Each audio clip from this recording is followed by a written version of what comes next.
De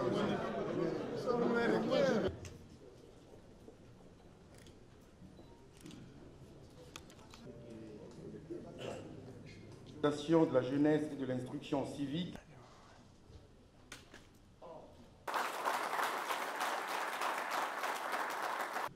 Indicateur indéniable du progrès économique et étape significative de la marche vers un niveau avancé du développement.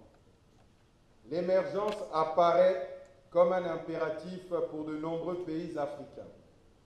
La quête pour l'émergence se déroule dans un contexte où le progrès n'est plus l'apanage du monde occidental seul. Le plan de présentation. Oui, on se situe maintenant à 40,7. En toute honnêteté, il y a beaucoup de travail à faire dans ce qui ne va pas pouvoir. Colossal au maire.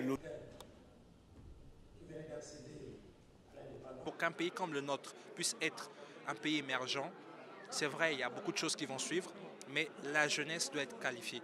Notre plus grande ressource, notre plus grande richesse, c'est la jeunesse. Il faut la mettre en avant pour qu'elle puisse être apte à prendre, à être, on va dire, les ouvriers de demain. Sinon, on va importer la main-d'œuvre et ça sera au détriment de cette jeunesse et donc ça créera un grand problème social.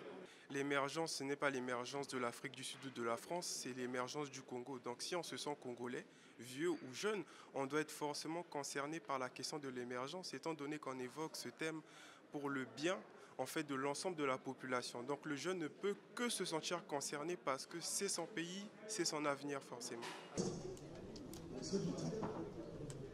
Veuillez répondre aux questions. Il faudrait déprogrammer et reprogrammer le logiciel mental collectif.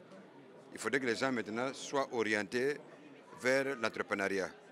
Parce que ce sont les entreprises qui créent l'emploi, les entreprises qui renflouent les caisses de l'État en recettes fiscales et douanières, et les entreprises aussi qui permettent de réduire les importations des biens de tout genre. Le président de la Fondation Perspectives d'avenir pour prononcer